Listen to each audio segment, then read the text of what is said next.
how do we know that there is an outside world? This leads us to the old question of realism and idealism in philosophy.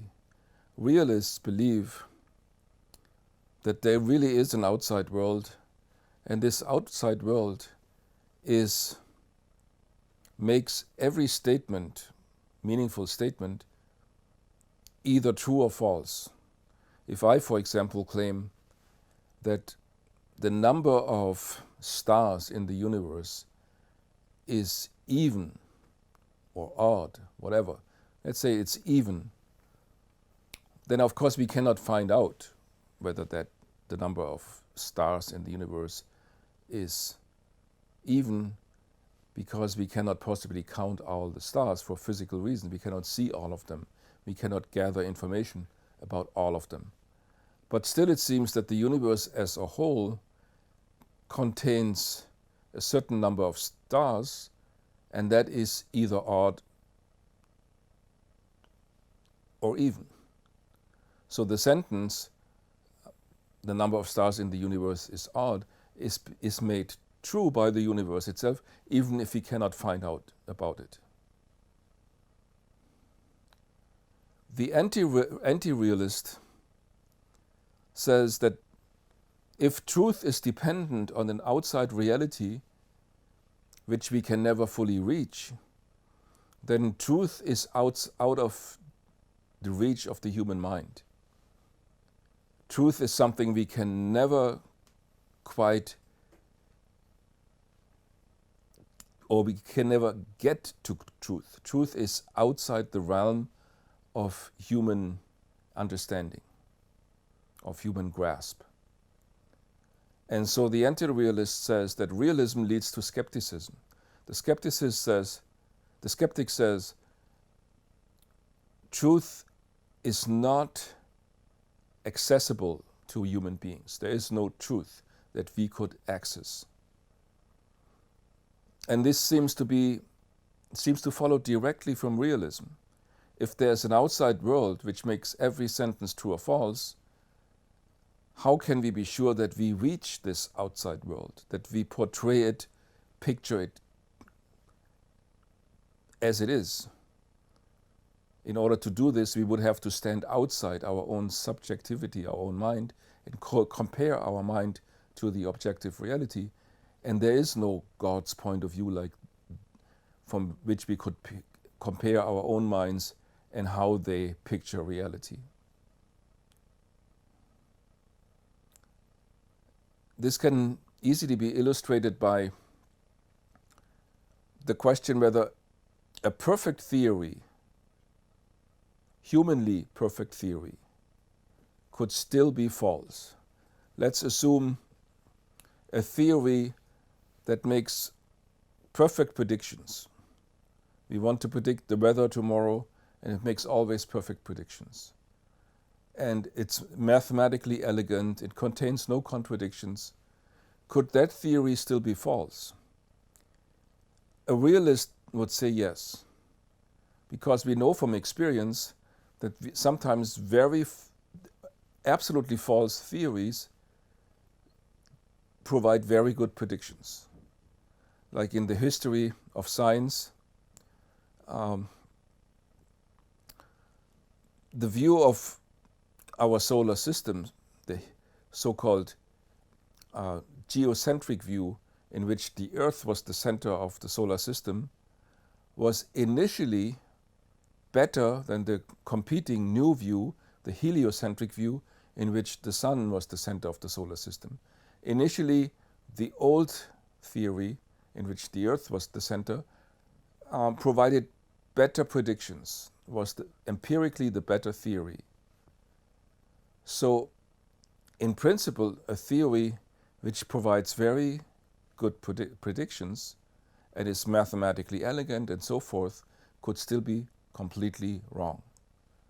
That's what the realist says. The anti-realist now says, well, if that's the case, then human understanding and the human mind and truth are completely separated.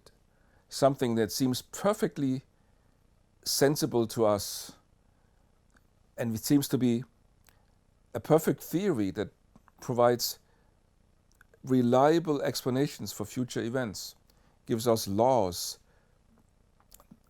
on which we can build our predictions, is mathematically elegant, simple, it is logically consistent. So a perfect theory, from the human point of view, could still be, from God's point of view, completely wrong. If that's the case, that leads us directly into skepticism. So the anti-realist says we have to have a different notion of truth. We need a form of truth that is a truth with a human face, so to speak. It is up to us, to our criteria, whether a theory is true or false, and it's not the outside world that decides whether a theory or a sentence or proposition is true or false. Traditionally, metaphysicians tended towards the realist view. So metaphysics was the view that there is an ultimate reality out there, and we should aim or strive for understanding it by thinking the most general and abstract thoughts. Anti-realists in the tradition, for example, like Kant, the German philosopher, said that this metaphysical undertaking of understanding the outside world as it is outside the realm of human understanding or human reasoning. So we can only understand our own reasoning, how it works. That's a realism with a human face, so to speak, and not the outside world. But if you look at the history of philosophy, this criticism of metaphysics has not led to a complete disappearance of metaphysics. It's quite the contrary. Metaphysics is alive and well, and it's a very lively field in philosophy. The only difference might be that modern metaphysicians have incorporated a certain amount of skepticism, that they do not claim that they have a sure path to the ultimate reality. They much rather see that all of our conceptual schemes are just pragmatically grounded. We try to develop metaphysical schemes.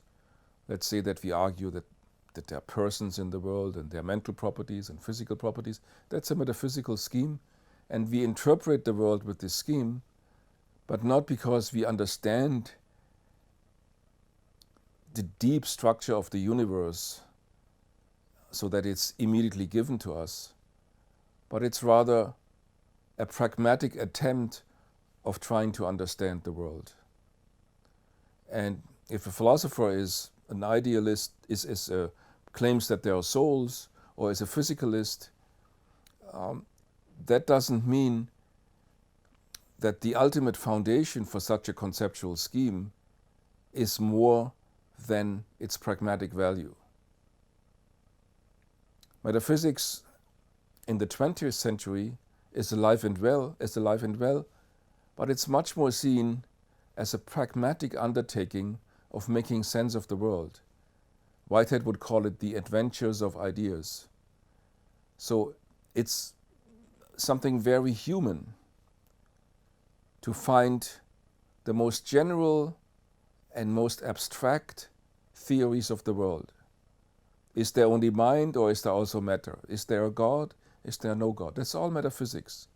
And we engage in this and try to make sense of the world in this realistic sense, because that seems to be part of what it is to be human.